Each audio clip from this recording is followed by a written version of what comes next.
గతంలో మమ్మల్ని ప్రశ్నించిన ఒక యూట్యూబ్ ఛానల్ ప్రశ్నించదు. గతంలో మా మీద మాట్లాడినటువంటి ఒక మేధావికి ఈ ఆత్మహత్యలు కనబడాయి. అదేవిధంగా ప్రజా సంఘాలు, వివిధ రాజకీయ పార్టీలు ఇంత ఆందోళన,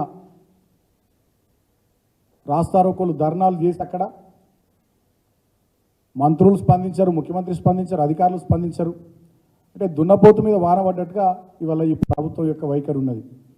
ఎంతసేపటికి ప్రజల దృష్టిని మరల్చే ప్రయత్నాలు. వాళ్ళ కాళేశ్వరం ప్రాజెక్టు మీద అబద్ధాలు మాట్లాడుతూ అడ్డగోలుగా, దుర్మార్గంగా వాళ్ళు వ్యవహారం చేస్తున్న తీరు. మేడిగడ్డ బ్యారేజ్లో ఒక 2-3 పిల్లర్లు కుంగిపోతే మొత్తంగా కాళేశ్వరం ప్రాజెక్టునే అప్రతిష్ట పాలు చేసే విధంగా దుర్మార్గంగా విష ప్రచారం చేస్తూ ఉన్నారు. నేను ఆ ప్రాంతంలో పార్లమెంట్ సభ్యుడిగా ఉన్నాను, గతంలో శాసనసభ్యుడిగా ఉన్నాను, చెన్నూరు నుంచి, పెద్దపల్లి నుంచి పార్లమెంట్ సభ్యుడిగా ఉన్నాను.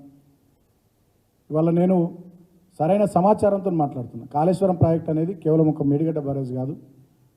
దాంట్లో మేడిగడ్డ, అన్నారం, సుందిలో 3 బ్యారేజ్లు ఉన్నాయి, అనేక రిజర్వాయర్లు ఉన్నాయి, అనేక పంపింగ్ స్టేషన్లు ఉన్నాయి, పెద్ద ఎత్తున డిస్ట్రిబ్యూటరీ నెట్వర్క్ ఉంది. వాటన్నిటి సమాహారమే కాళేశ్వరం ప్రాజెక్టు. దాదాపు కాళేశ్వరం ప్రాజెక్టు వచ్చిన తర్వాత 15 లక్షల ఎకరాల ఆయకట్టు స్థిరీకరణ జరిగింది. కొత్తగా లక్షల ఎకరాల ఆయకట్టు ఉనికిలోకి వచ్చింది. మంచినీళ్ళకు సంబంధించి తాగునీటి సౌకర్యం కాళేశ్వరం ప్రాజెక్టు నుంచి పెద్ద ఎత్తున ఆ పరిసర గ్రామాలకు, నియోజకవర్గాలకు, జిల్లాలకు ఇది దోహదం చేసింది, సపోర్ట్ చేసింది. అదేవిధంగా పారిశ్రామిక అవసరాలకు కూడా ఈ ప్రాజెక్టు నీళ్ళనిచ్చింది. అంత అద్భుతమైనటువంటి ప్రాజెక్టు.